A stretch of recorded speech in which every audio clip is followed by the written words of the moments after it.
Hi, I'm Max. Put on your headphones and relax, because you're listening to Timeline Movie Recaps.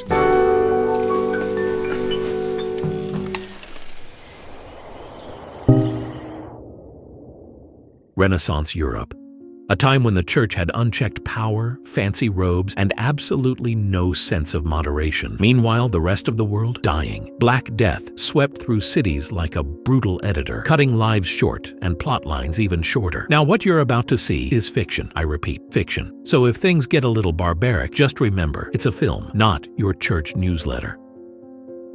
Enter Lorenzo, young, handsome, addicted to gambling, and blessed with what seems to be divine-level luck. He always wins until he beats the wrong guy, Gerbino, the local mob boss in Renaissance cosplay. To make things worse, Lorenzo has feelings for a wealthy girl named Panea, who also happens to be Gerbino's obsession. Love triangle? Try love triangle with swords and unpaid debts. It's basically a rom-com if you replace the rom with knives. Lorenzo barely escapes the wrath of Gerbino's men. Lorenzo's a girl. You belong. Why is he still alive, Andruccio? The next day, his friends inform him he's officially a wanted man. Time to leave town, preferably on horseback and in a hurry. Meanwhile, Gerbino tries to pressure Panea into marriage, claiming that her late father owed him money. Apparently, she's now part of the debt package. Forced marriage as a form of debt collection. Honestly, in today's world, half of Wall Street would be engaged by now. Marry me. Out in the countryside, Lorenzo meets an old man transporting what looks like a plague-ridden former gardener. The man suggests Lorenzo take over the gardener's job at a nearby convent and pretend to be deaf and mute, because nothing says new life like faking a disability in a convent full of emotionally unstable women. With no better option, Lorenzo climbs a tree to hide from his pursuers, but promptly falls out. He wakes up surrounded by beautiful nuns. They believe he's an angel sent from above, because in those days, magical thinking was cheaper than medicine. Excel. Shirtless man crashes from the heavens? Yep, sounds divine. I've seen less dramatic Tinder profiles. Unconscious, Lorenzo is carried in by Sister Caterina and Sister Gabriella. They believe he's an angel sent by God and start admiring his ridiculously good looks. Worried he might be injured, they decide to check him by undressing him. Suddenly, Sister Caterina does something unexpected. Sister Caterina even says, "You're dead." Sister Gabriella joins in too. Since Lorenzo doesn't react, Sister Gabriella decides to give him mouth-to-mouth through the lips. Right then, the head nun, Lisabetta, walks in. She's completely taken by Lorenzo's face and asks if he's deaf and blind. Lorenzo stays silent, and that's all the proof they need. Lisabetta tells the sisters to clean him up. While he's bathing, the nuns peek from behind the curtains, and once again, something unexpected happens.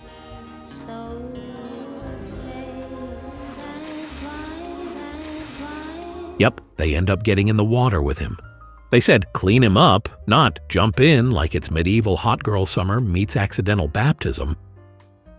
Back in town, Panea, better known as Pampy, looks exhausted, emotionally and existentially. She's caught between an unwanted engagement and the memory of a gambler who disappeared. She meets up with her friends, Philomena and Elisa. They talk about the plague, men, and how the world seems to be falling apart faster than the church can fake miracles. Pampy admits she wants to run away to the old convent her late father once supported, not just to escape Gerbino, but to find space to breathe. Sometimes running away isn't cowardice, it's survival, when staying means slowly bleeding out. Elisa, always blunt, tells Pampy she lost Lorenzo because she wasn't all in. If she had given herself fully, he might have stayed. Philomena disagrees. She believes in virtue, restraint, and waiting for marriage. In every friend group, there's one saint, one realist, and one who's just done pretending. You can guess who's who.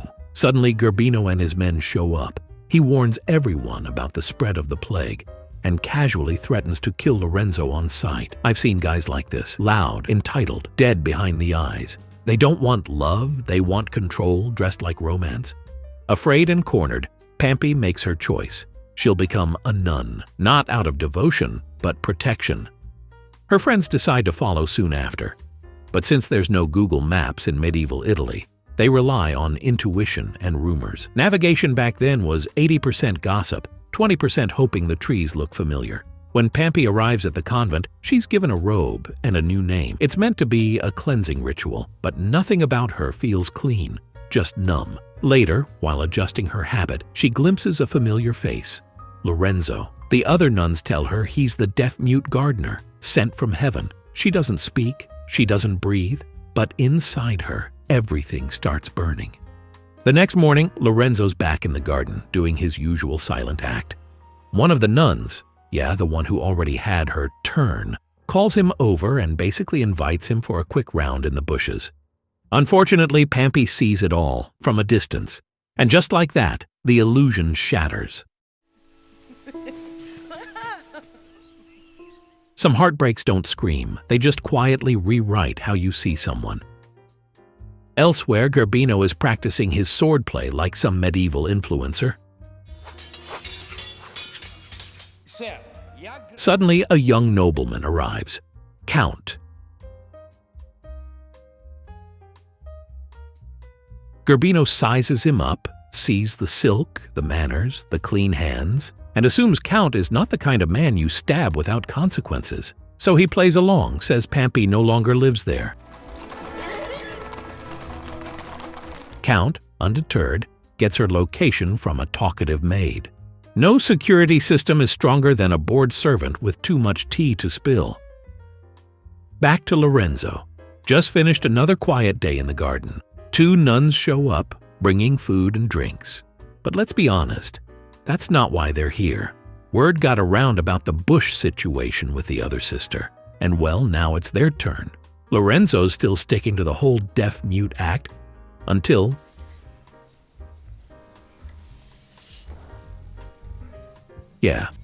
at that point, even silence has its limits.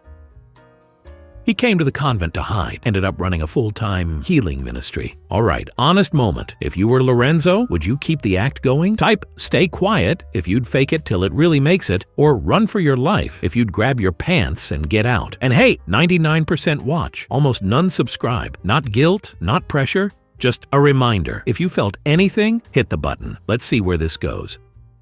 The scene shifts to Pampy's friends, Elisa, Filomena, Dioneo, and Dino, on their way to the convent.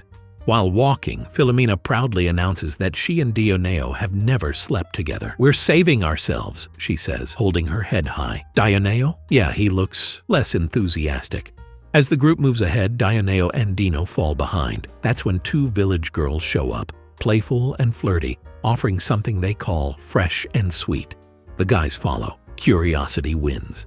Turns out they were talking about fresh cow's milk, straight from the source. Fresh milk, there it is. But it doesn't stop there. Things escalate, and they end up sleeping with the girls. But then,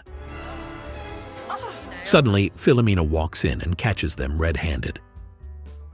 She goes off on Dioneo, who panics and blurts out, "I was just drinking milk." Back at the convent, a group of nuns, including Pampy, are seen carrying bath water for Lorenzo. And Pampy's not exactly thrilled about it. Watching the other nuns fawn over him stirs something ugly. Lorenzo doesn't realize it's Pampy who doused him. He just stands there, clueless.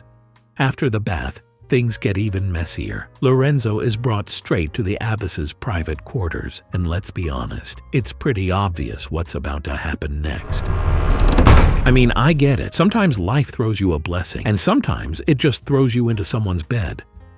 The scene shifts. We see Count and his men on the road, making their way toward Pampy. But surprise, Gerbino's forces got wind of their little journey.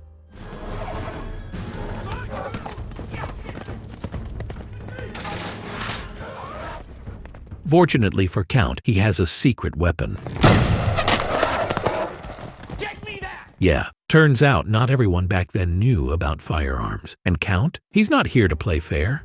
Meanwhile, back with Pampy's friends, they're resting at a camp trying to catch some sleep, except Dioneo, who's busy sleep-talking about, hooking up with angels. Yeah, real subtle. Philomena, hearing every word, is less than amused. Oh, you filthy, disgusting! And just like that, dream over. Meanwhile, back at the convent, Pampy is still keeping a close eye on Lorenzo. She's had enough of seeing him treated like some communal trophy. Determined to get closer, she finds an excuse, bringing him food after work, but she doesn't want him to recognize her. So she covers her face and blindfolds Lorenzo too. Before he can react, she leans in and kisses him. And just like that, she's gone.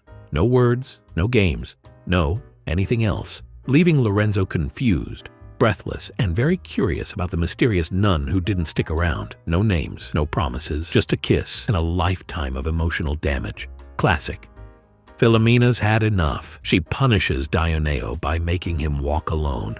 Fed up with being controlled, Dioneo finally snaps and storms off into the woods. Philomena hesitates, then follows him.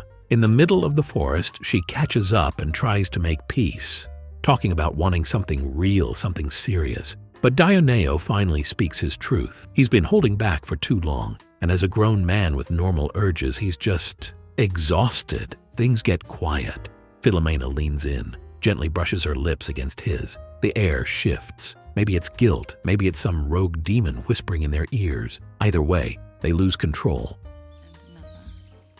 They fought temptation for days. Mother Nature took 5 minutes to break them. Since it was their first time, well, let's just say things ended pretty fast.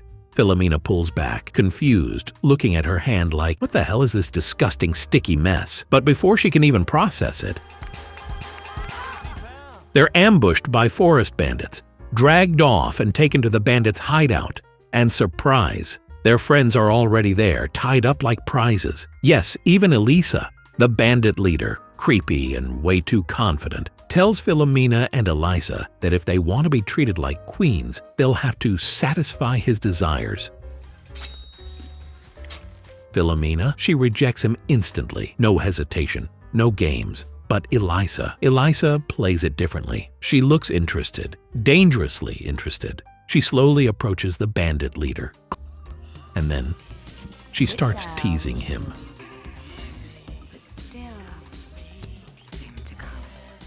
The bandit leader, clearly overwhelmed, can't resist. And well, they end up sleeping together. Sometimes you don't win the battle, you just redefine what winning looks like. After that, Elisa approached Philomena with a genius plan. They would stage a duet dance performance to distract the bandits and sneak everyone out. At first, Philomena flat out refused because, dignity. But seeing their friends tied up like sacks of regret at Sandra's place, Philomena sighed and agreed. The two began seducing the bandits with a dance so suggestive even the trees blushed. Gentlemen, let's hear. Right in the middle of this cultural performance, Elisa raised the stakes. She challenged all the bandits to whip out their swords and promised a special prize for whoever had the biggest one. Order, you! Turns out there was one unfortunate bandit whose weapon was more pocket-sized. Philomena and Eliza wasted no time roasting him alive. That's very small. All the other bandits laughed their asses off, then, predictably, turned on each other in pure chaos. And boom, the perfect opening. Philomena and the others made a break for it, disappearing into the woods while the bandits were still busy measuring shame. Honestly, I've seen more dignity at middle school talent shows. Returning to Pampy, who was now absolutely fuming, watching Lorenzo fool around left and right like a medieval Casanova. Finally, she'd had enough. She went straight to the abbess and spilled the tea. Lorenzo isn't deaf. He isn't mute either. I caught him singing like a drunken bard in the woods. The abbess, not wasting any time, crept up to Lorenzo while he was sleeping. She leaned in close and whispered something in his ear. When your whole scam crumbles because you can't fake snoring properly. Before we continue, drop your predictions below. What do you think they'll do to Lorenzo? Come on, don't be shy. And just like that, Lorenzo got kicked out of the convent. No warning, no goodbye, just pure medieval eviction notice. Meanwhile, elsewhere, Count was just trying to cross a river, minding his own business. But suddenly,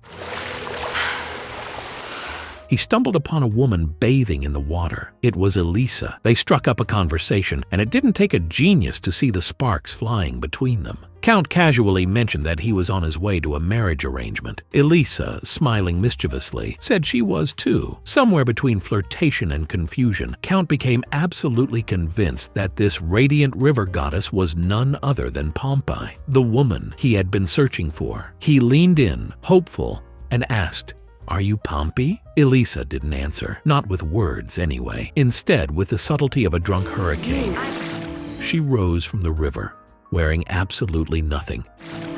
How all women hold dear the great After his exile, Lorenzo wanders. No home, no plan. Then he sees her, Pampy, on a path, walking toward town. They talk. She tells him she's going to marry Gerbino. Lorenzo begs her to reconsider, says he can't let her go like this. She doesn't cry, doesn't yell. She just invites him home. At the same time, a new man arrived at the convent, looking to take over Lorenzo's old job as the gardener. The abbess welcomed him warmly, just like she did with Lorenzo at the start of this whole mess. But this guy, he didn't fake being deaf. He didn't fake being mute. He told the truth loud and clear. And the abbess, she was overjoyed. Finally, someone honest in a place built on secrets. As a reward for his honesty, he received a very special gift.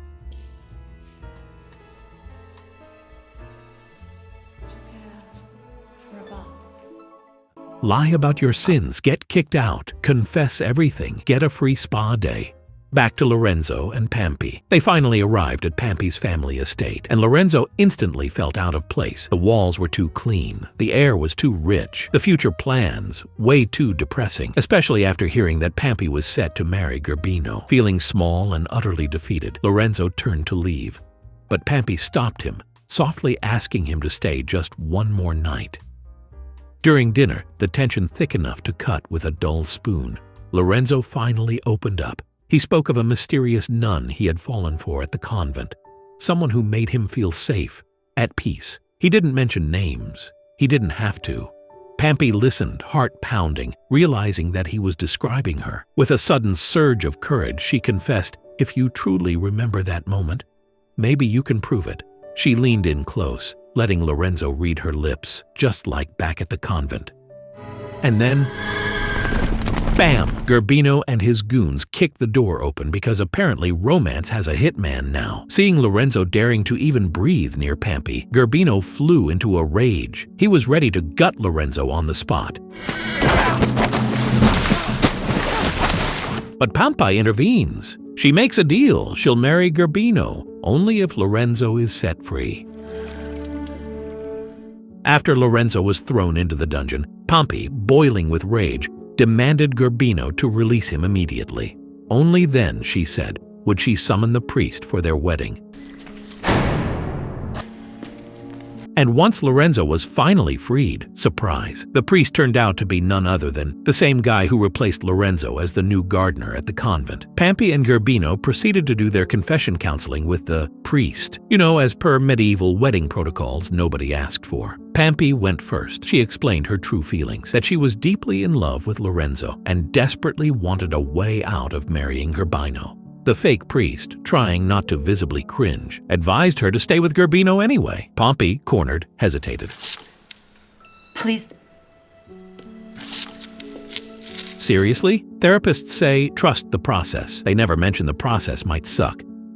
Meanwhile, Gerbino confessed proudly, listing off every crime under the sun: robbery, murder, extortion, you name it.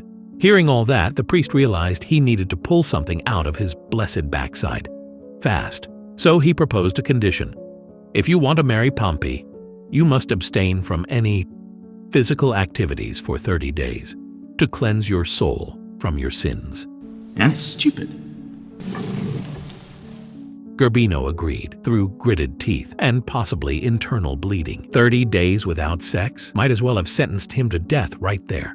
Back to Lorenzo, still stuck in the dungeon and about to become medieval roadkill. 2 of Gerbino's henchmen approached him, weapons in hand. But instead of gutting him immediately, they whispered, "Look, we don't really want to kill you. If you promise to keep this quiet, we'll let you go." Lorenzo, desperate and bleeding trust issues at this point, hesitated. Because let's be honest, this smelled fishier than a market at noon. Sure enough, it was a trap. But luckily, Really hurt. at the last possible second, Lorenzo fought back. Out of nowhere, riding his horse like a lost aristocrat, the Count showed up. He asked, very politely, if Lorenzo could point him toward the mansion owned by Pampy's father. And Lorenzo, bless his clueless little heart, told him everything. Count thanked him profusely. Finally, the day of Gerbino and Pampy's blessed wedding arrived. And guess who was officiating? Yep, our favorite fake priest/gardener. The ceremony dragged on because the priest kept stalling with meaningless rituals, bullshit prayers, and awkward silences. What? Show me your... Gerbino, already sweating through his tunic, was about to snap. So the priest, pressured, finally declared, "Congratulations, you're officially married." A sentence heavier than death itself. But before Gerbino could gloat, boom! The Count burst into the room, this time carrying actual firepower. He wasn't there for party favors. He came for revenge, because Gerbino had slaughtered all his men. Lorenzo showed up too, because drama demands a full cast. With Count aiming a flintlock at him, Gerbino backed off fast. But Count. Meanwhile, Lorenzo sprang into action, brawling with Gerbino's henchmen. Seeing Lorenzo punching the bad guys, Count naturally assumed they were on the same side, because obviously that's how medieval alliances worked. Without another word, Count and Lorenzo teamed up, and chaos exploded across the courtyard. One by one, Gerbino's men were taken down. No mercy, no refunds. Eventually, Count managed to knock the sword right out of Gerbino's hand. Standing there, breathing hard, Lorenzo had a choice. He could end it now, or he could do it the honorable way. Lorenzo straightened his back, looked Gerbino dead in the eyes, and said without speaking, "1-on-1, sword to sword, man to man." The rules were simple. Fight on the edge of the massive, deadly well. Whoever fell, died. And so, the duel began.